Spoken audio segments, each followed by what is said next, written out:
Our next presentation is a panel to sort of close out this section on consumer goods and fashion and jewelry.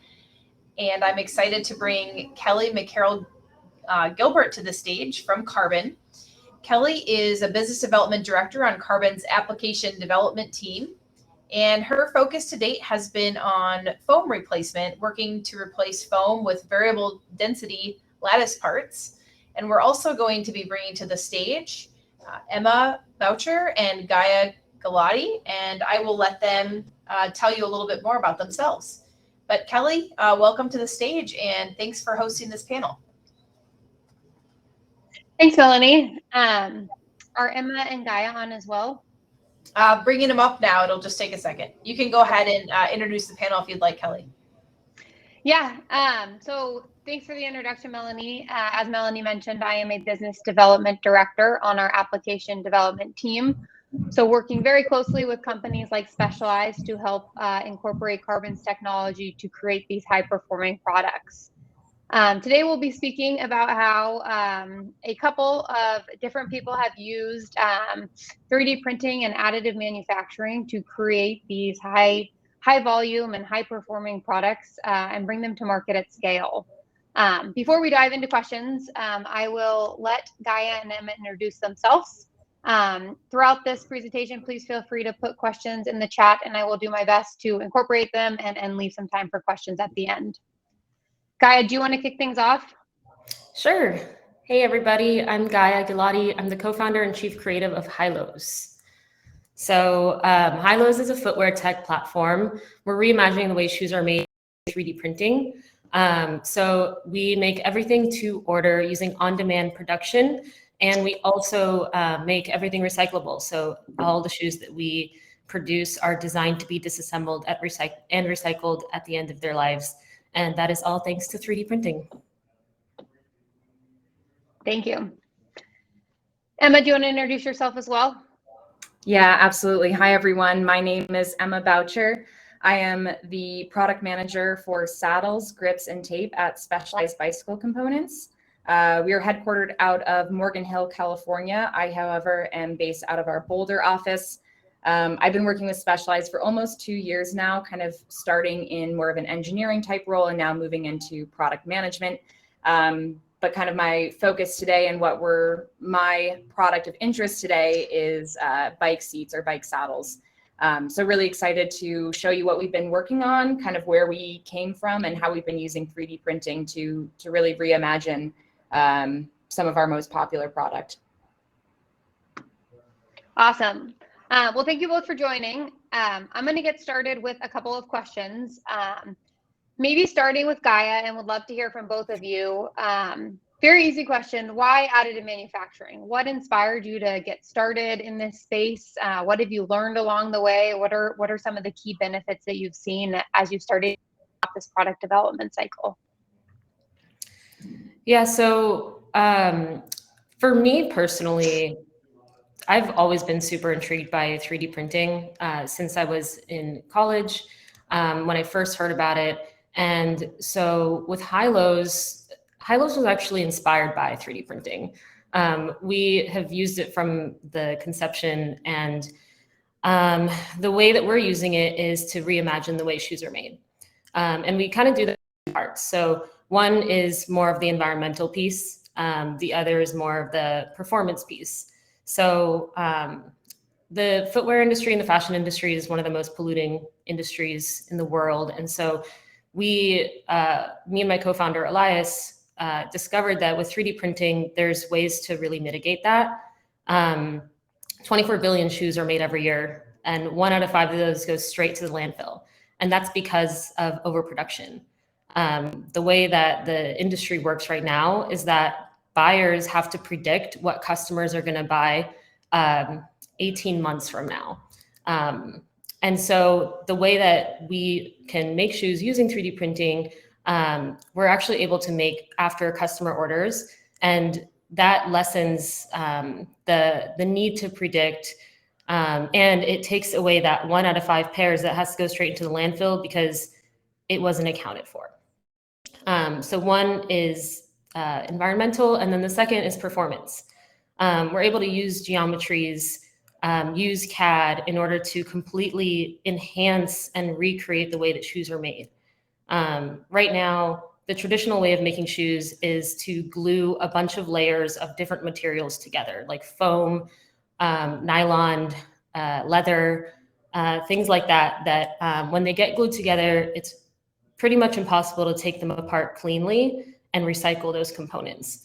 And so using geometries, we're able to design ways of assembling shoes that can be taken apart, recycled, as well as use geometries to enhance the performance and the comfort of the shoe itself. Where we put a lattice structure on the top of our footbed to make it super comfortable, completely different feel than any other shoe out there. We really couldn't do any of these things without this technology. Great. And do you see, just kind of hitting on your first comment, do you see this starting to pick up more steam in the fashion industry, kind of focused on that sustainability aspect? I know we have a bunch of different speakers in the fashion kind of world on this panel and in this presentation today, but what is your view on how this is kind of changing the way people make products? Yeah, I've really enjoyed the fact that there's a lot of fashion speakers at TIPE this year, because it really is making waves in the fashion space and in the footwear space. I've been hearing recently a lot of others think the same way, where 3D printing, it's not if, but when it's going to take over the footwear space. It really is uniquely positioned for footwear in the way that the technology is currently developed, the materials that are currently developed. It's really well positioned to enhance the performance of footwear. I think when it comes to apparel, materials and post-processing really need to be developed further. We need softer materials, more flexible materials that feel good on your skin, and different post-processing materials or post-processing methods that are a little bit more flexible to color and pattern, and things that just a little bit more, I guess, designer friendly, if that's a good way. But I can definitely see the industry going in that direction. We're already developing all of those things. And so once we do get there, I think it's going to take over the fashion space as well, the apparel. That's great. That is great to hear, and I will keep picking your brain a little bit on some of the comments you made, but want to kind of hear the same perspective from Emma, who also working in consumer goods, but completely different focus outside of fashion and focused on the saddle space. So Emma, why saddles? Why additive manufacturing? What was the thought process behind that, and what was it that you set out to create? Yeah, so for those of you on the call who are avid bike riders or have ridden a bike before, I'm sure when you hear bike saddle, comfort is not a word that comes to mind at all. So the riding experience sitting on a saddle is uncomfortable.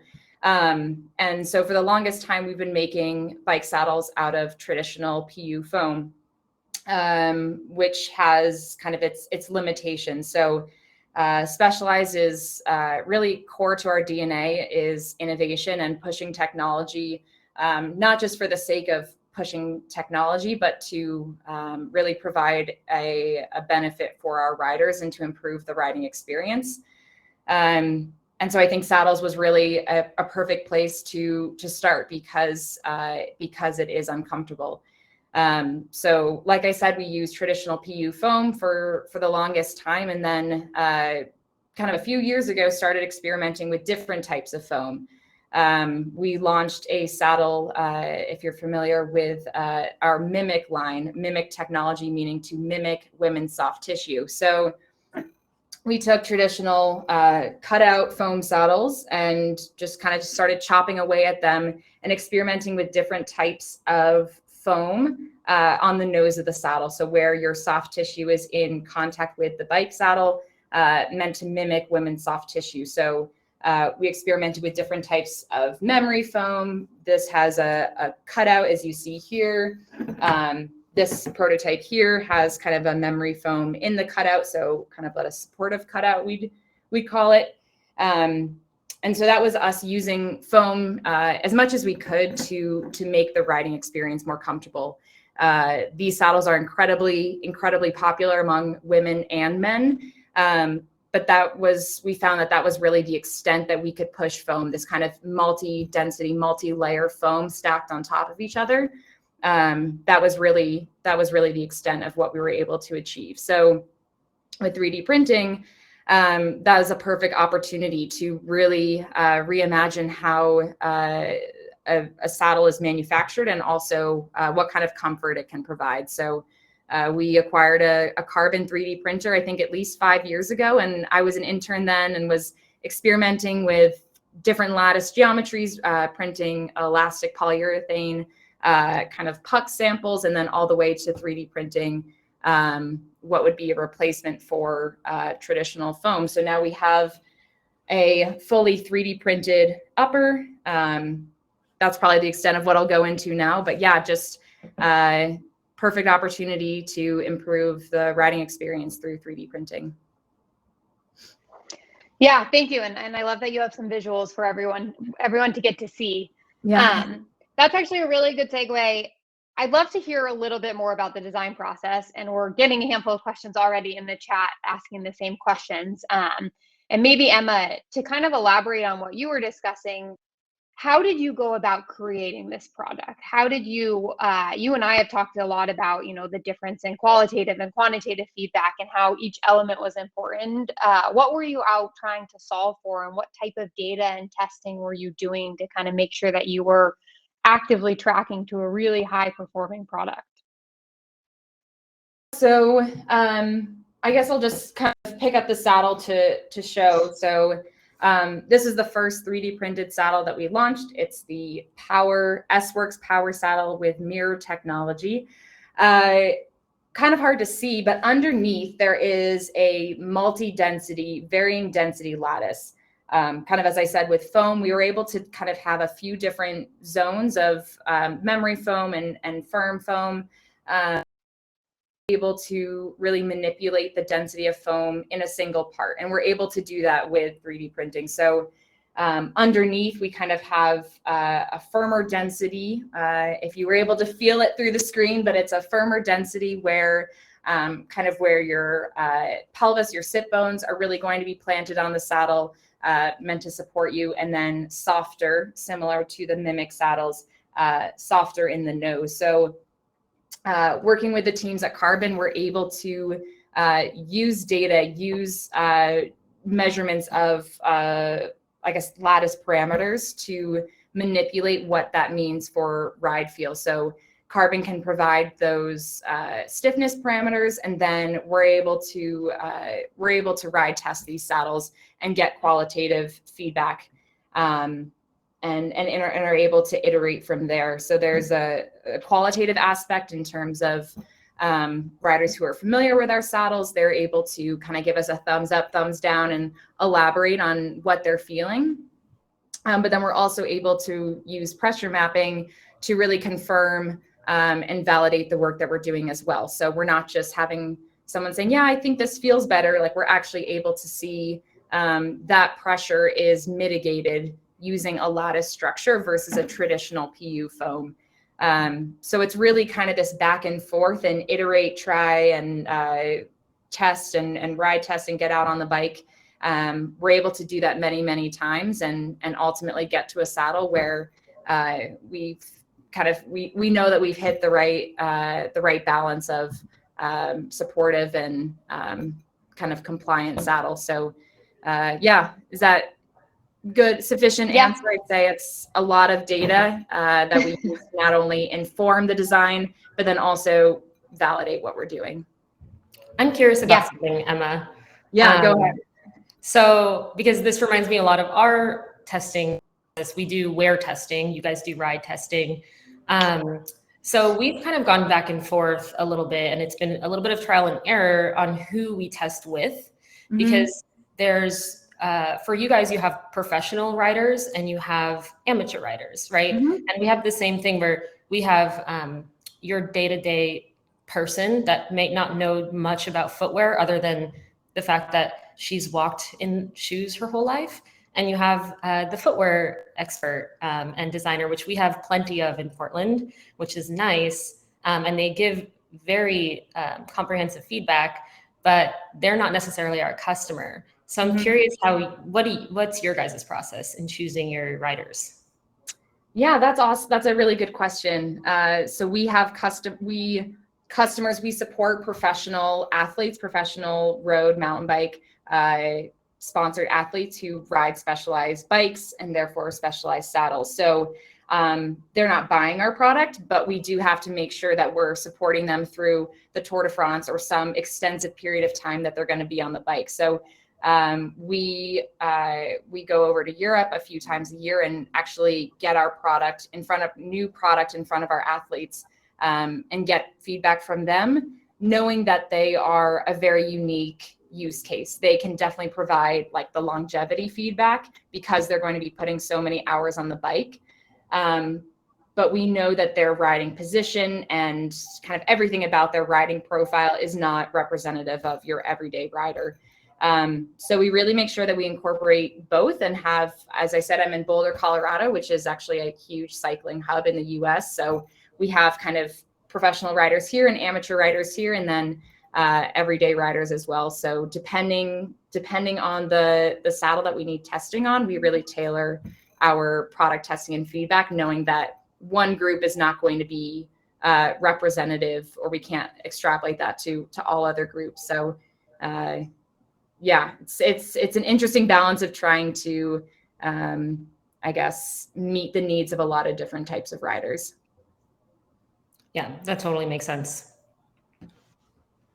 Gaia, I may turn it back to you to answer the same question. I mean, Emma talked us through a bunch of how she went about product design, how you take all of this data and essentially use it to create something that can be tested and that can be where we can iterate and incorporate this feedback.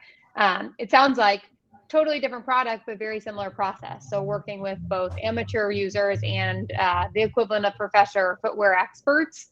Would love to hear about your design process. What did that look like?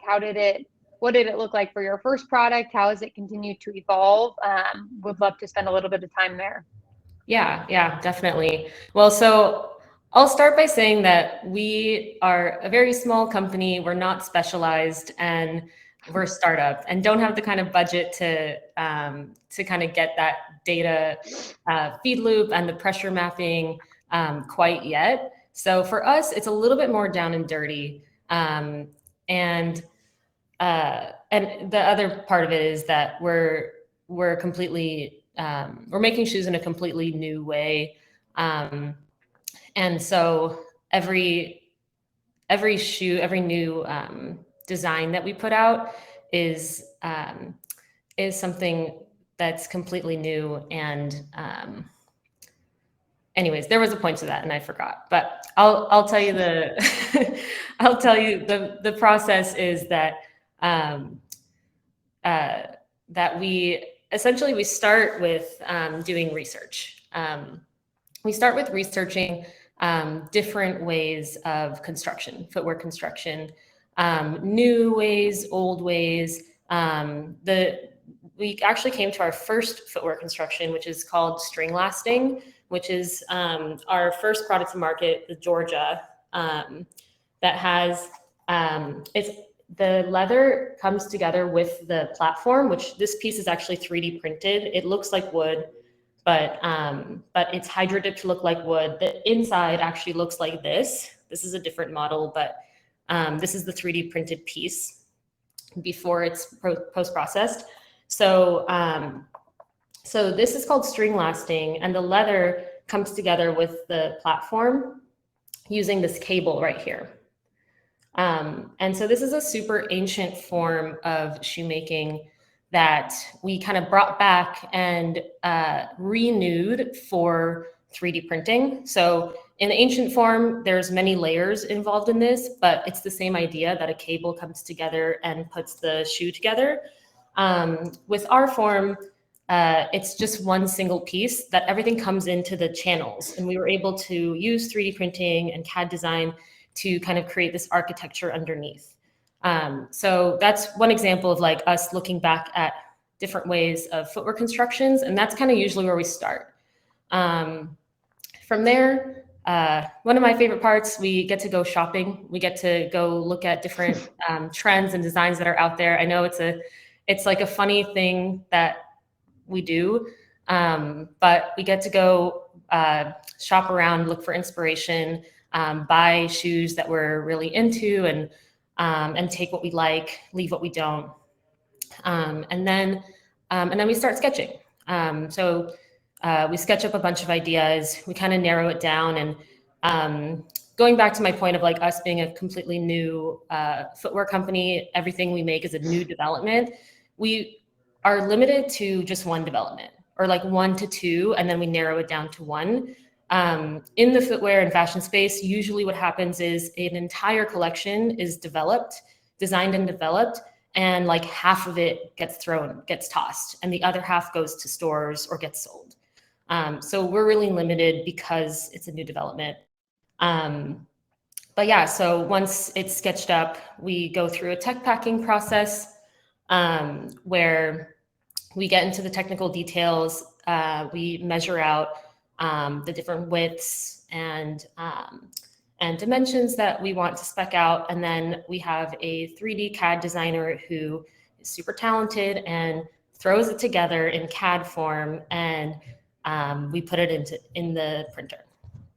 And so we then, have a few iterations. The nice thing about 3D printing too is like we're able to see prototypes so quickly. We're able to iterate on them so quickly. So usually the development process in footwear or in fashion is about 18 months from concept to in-store or online.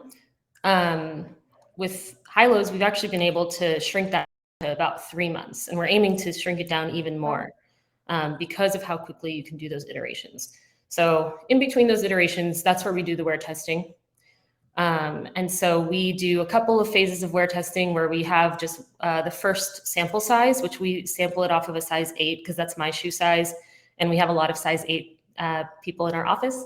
So it's convenient. We get to test it around the office, make sure it's up to our standard.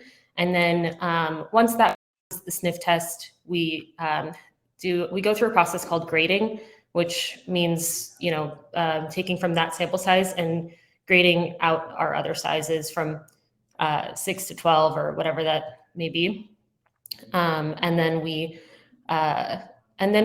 put it through the sniff test of like outside people. So that has been in the past people that are in the footwear space and really know their stuff and know what to look for. And also has just been, a friend of mine who doesn't really know much about 3D printing or footwear, but she would be like a customer, that would find us randomly. So once that kind of gets approved, we can go into production essentially.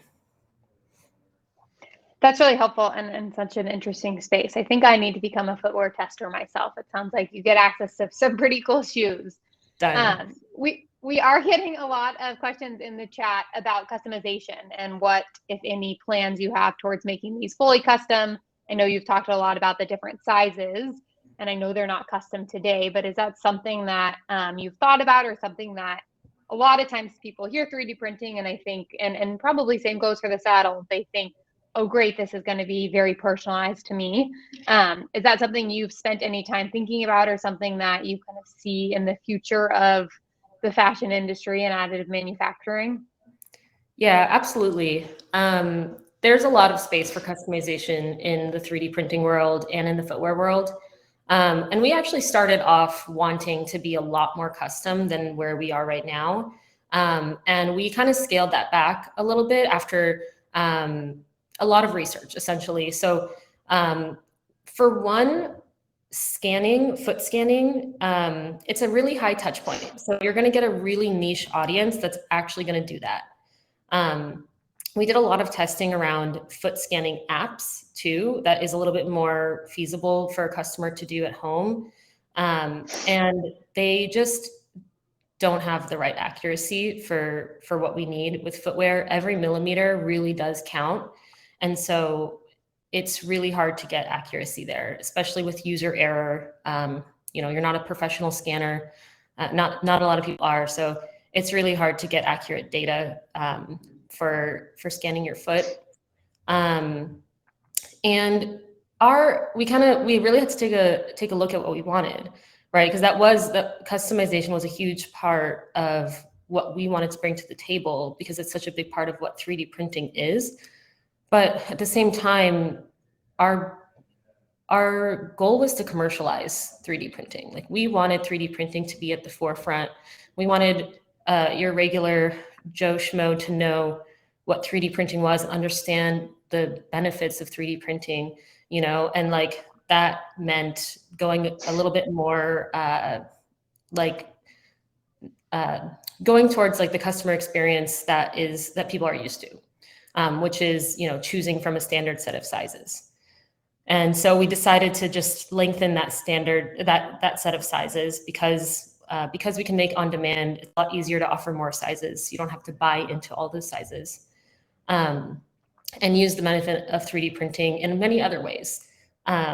So we have veered away from custom, but I will say there's a space for it. And I have a little anecdote, but one of the first people that we met coming to Portland, and something to know about me and my co-founder, is that we weren't in the footwear space before. I was in fashion, he was in software.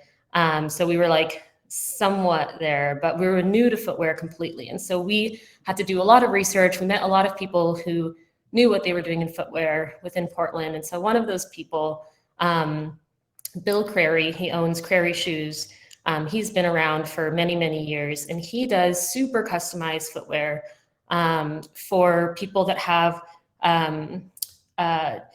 disabilities and different kind of foot conditions that would never be able to fit into a standard shoe, which I think is amazing. But the shapes of the shoes and the sizes of the shoes that we saw in his factory were like something that we've never seen before. And so he's been using traditional manufacturing for his entire career. And when we came to him and told him about our idea of completely changing the way that shoes are made, this was before we had done anything. We were just researching, and told him that we were going to use 3D printing to do this. He literally laughed in our faces. He let us use his foot scanner. That's like one of the reasons we came to him, because we heard he has this foot scanner. He let us use the foot scanner, and he sent us off on our way. And so, we didn't really talk to him for a while after that. And I think we ended up coming back to him we knew he had like a bunch of machinery that we wanted to test and bring to our facility. And so we got back there and we showed him the shoes that we made. And he was like really, really impressed. And he actually, that actually inspired him to start using 3D printing too, which he's like a 70-year-old, maybe even more than that, like guy. And he really became an expert on 3D printing after like seeing that what we were able to do with it. So yeah, there is definitely space for customization in footwear and 3D printing. It's not somewhere we are right now, but I do think that there is room for that within our company. And I think we just need to grow a little bit more in order to be able to kind of serve that wider customer range. Yeah, I mean, I think that's a really good anecdote and a really good story, because a lot of what 3D printing is bringing to the table is this aspect of personalization and customization that people aren't familiar with. People didn't realize was possible. And a step in that direction is having, to your point, more shoe sizes and more options for customers and for consumers, and then kind of continuing to grow into more and more custom aspects. And we're seeing that across a lot of different industries. I think this is a good segue, and actually a really interesting part of your story is, how do you go about teaching customers what it is you're creating? Like what is the product feedback you're receiving in the market? What is it that a lot of people will buy things because they hear they're 3D printed, but they don't actually know what that means. Others won't buy them because they don't know what that means. It's a very kind of fine line of we're trying to teach more and more people about this industry and this technology. How do you go about marketing these and teaching the consumer what it is that they're kind of seeing in terms of improvements as compared to traditional manufacturing? And what is the market? How has the market reacted? I'd love to hear that from both sides, both from the footwear industry and the saddle side of things. Yeah, definitely. Well, it's not easy, let me tell you. With, you know, the way that we've designed our shoes, they look like regular shoes. You know, there's nothing that stands out when you look at it, what that tells you that it's something unique, which is very purposeful. But it does make it really hard to educate the customer, because so many times, like, we've really tricked them into thinking that it's wood, you know, and not on purpose, but it just looks like wood. And, you know, even, it's funny, like, this is kind of crazy, but even my mom was like, wait, this isn't wood. And she's obviously been along this journey. But, you know, by the time that we got the product out there, she was looking at it and she like really was shocked. So I think it's kind of, it's hard to like visually show. And so a big part of that is storytelling and talking about the way that we're trying to conserve the environment, while also introducing this completely new new performance, which I don't know if I've gotten the chance to show you guys, but this is the lattice structure that's underneath the leather footbed. So this is really squishy and soft, and the platform itself is very flexible. And so this is kind of our best tool in teaching our customers and our audience what it really is. So we try to come up with unique pieces of content to really show off the 3D printed platform, and show off that digital mesh in a way that's, you know, still appealing to the end user, and still showing off the style of the shoe, since that's really important to the purchase. Obviously, you need to like the shoe. So, so yeah, it's a challenge, but I have to say that the response has been really positive. People are really impressed by the technology and by the recyclability, and it's something that they are inspired to like have for themselves, so that they can continue telling that story too. Like, it's a unique piece for their own story of like their journey on sustainability. So overall, the response has been positive and confused. That is fair. I think people will say that way for a while, and I love seeing the different ways. I spent quite a bit of time on your website after you and I spoke last week and reading some of the consumer reviews, and I think you've done a fantastic job at helping customers understand what is the true benefits of something like this, what sets this apart from, you know, a standard shoe item that you would typically buy. So I think that's great. I definitely want to circle back and come back to the sustainability aspect, but I'd love to hear from Emma, kind of same thing. How are riders reacting to this? Are you hearing different things from your average user as compared to your professional teams? What is kind of the chatter in the market, and how are people receiving this? Yeah, so I guess kind of unlike Hilos, our product really markets itself. It really does look different. And I would also kind of agree with the confused aspect as well. It's almost this like puzzlement, like it looks cool, I don't really know what it is. That's kind of the first impression, but it does look different from a traditional saddle, and that's really what draws people in. In terms of feedback, it is without a doubt the mirror line. So it's launched, I said, in this kind of short nose power saddle. Very recently, we launched our second model, which is a more traditional long nose saddle. So now with two saddles that are out in the market and out on bikes, the feedback has been outstanding, both from riders, from news sources, from our professional riders. It's really amazing to also just get those emails of people saying, hey, I've been telling me their stories of how they've been able to ride longer or how they had to stop riding. But this saddle now allows them to ride their bike again. It's really amazing to hear how this product has had an influence on riders of all abilities. I had highlighted some of these before, some from the news sources about kind of their feedback on the saddle. One wrote, "It almost feels like you're hovering over the saddle rather than sitting on it." Another one said, "It makes my butt so happy. If I could twerk, which I can't, it would twerk in the streets in unbridled, uncontrollable happiness." Those are reviews coming from cycling news sources for people who have tested all types of saddles, been riding bikes forever. And this is the kind of feedback they're having.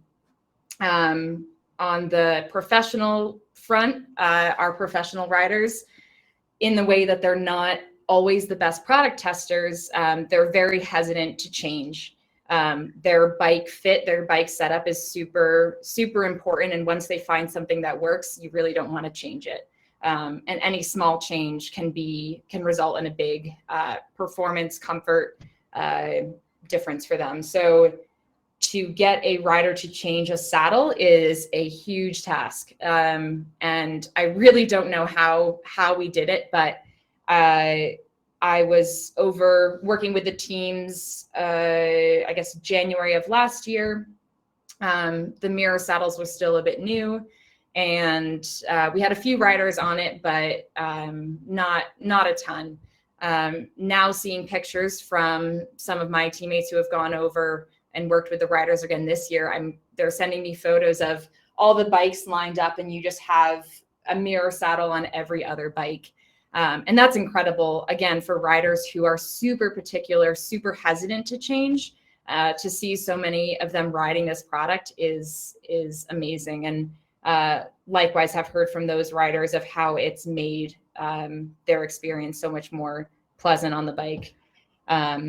So yeah, it's been incredibly positive, and I guess it almost just makes it hard to improve upon, because we are looking for ways to push the technology and finding other places to implement it. So it's really really important that we're getting feedback so we're able to improve upon and launch even better product going forward.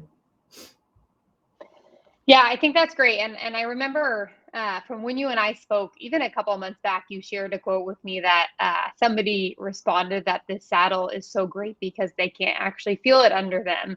And it goes hand in hand with you want people to know what the technology is, but in something like a saddle or footwear, you want it to be so comfortable that you don't actually realize that you're using it or sitting on it. You don't have these pressure points. You don't have these blisters. You don't have all of these factors that you only notice if they're bad. And so I thought that was a really interesting quote to say, I love this so much because I don't notice that I'm sitting on it, which is just really cool to what you guys have accomplished with this saddle. I'll put you on the spot for a minute. You mentioned other products, other things, and exploring how else to use this technology. Where do you see this going next? What have you been asked about? Are there requests you've seen from users or riders that touch points of the saddle, or other touch points on the bikes that you would be interested in exploring? Yeah, so saddles, we have a fairly extensive lineup of different shapes and width saddles. So we have it in 2 saddles, and we're finding ways to bring it to more shapes, to more riders. In terms of other touch points, that kind of goes a little bit beyond my my role and my product focus, but the saddle is one of the main touch points on the bike. So you have your feet, your hands, and your butt. And those, I think, are the most exciting spaces to innovate in, because of that human interaction and how you're able to take traditional manufacturing processes and materials and improve upon it to improve the riding experience as a whole. So I know for sure that there are, I guess, other groups within Specialized are really more in the beginning stages, more the exploratory phases, trying to see whether there's actually a rider benefit or not. So Saddles has definitely kind of paved the way in terms of exploring and then validating and now commercializing. I think it's just as we see the product out in the market and keep hearing that feedback will just probably reinforce even more for other teams that it's for sure a big time investment and unknown area to dive into, but the payoff is really there. Yeah, that's great to hear, and love to hear that other potential possibilities, and just being able to really take what you've learned from Saddles and get all this great feedback and figure out what comes next. So really fun to see how these saddles are being reviewed in the markets. I know we are probably halfway through all the questions that I'm getting, not even, and we only have a couple minutes left. Gaia, we're getting a lot of questions about durability and the sustainability aspect. I know you talked a lot about how you're combining different elements, you're creating these more sustainable parts and really using additive manufacturing, not just to tackle the comfort and performance element, to focus on creating something that's more sustainable and ultimately more durable. Can you speak to that for a couple of minutes, and what your whole goals were, and where you're sitting in terms of what's been able to be solved today? Yeah, definitely. So it's actually perfect timing. We just got back our sustainability report that we worked with Yale on. And so we actually have like solid feedback that we'll be putting out in the near future. So if you're interested in that at all, definitely make sure to sign up for our email list on our website, which Liza kindly put in the chat. We'll be putting that out soon, but just to give a quick overview, 3D printing is the reason that we can be environmentally friendly. We already talked about the on-demand production process versus overproduction. I touched on design for disassembly, and really recyclability is a key element to that. So being able to have a single piece, a single 3D printed unit that can be detached from the leather upper and recycled. If this wasn't a single piece, we wouldn't be able to recycle it. And so design for disassembly and recyclability. And then one point that I think is really key and important that I haven't touched on is water savings. And that's a really big role that 3D printing is playing. So in traditional footwear making, your midsole and your outsole take up the majority of water usage. It's about 300 to 400 liters off the top of my head. With 3D printing, that's the unit, the midsole, outsole, that's the unit that we're printing. Essentially, if you're comparing it to traditional footwear, it uses a fraction of that water. And we actually end up saving 99% of water used using our 3D printed process paired with vapor smoothing, which is the post-processing process that creates this kind of shine and dark, kind of like black shine effect. With hydro dipping, it's a little bit less water savings, about 85%, but still, it's a really powerful tool for the environment. So when it comes to the environment, those are the main impacts. And when it comes to durability, we actually do put it through mechanical testing. So every time we develop a new construction, we put it through mechanical testing. And so we put the Georgia through 300 miles of mechanical testing and came out pretty much without a scratch. So these shoes are going to last. They're going to keep being comfortable because it's the digital mesh on top is not going to collapse like your regular foam would. And so and these are like the first to market, right? So we're just going to keep making them better, which is the exciting part. Yeah, that is great to hear. And I think I love that you have some of that data handy in terms of water savings and just really other key aspects, because I think that is a huge focus for a lot of the people on the call is how is this process and how are these technologies in fact affecting the environment. So appreciate you speaking to that. I know we have not made it through all the questions and we are at time. Appreciate you both speaking with us today. It is fantastic to hear how you have taken these big ideas and actually brought them to market and done so at scale and made this technology accessible to the average consumer. I would encourage everyone listening to check out the Specialized and Hilos websites and follow them on Instagram and continue to watch for new product developments and new product announcements. And again, thank you both very much for joining today. And hopefully we got to cover at least the main points on each of these products. I know we have a ton more we could talk about. Thanks so much.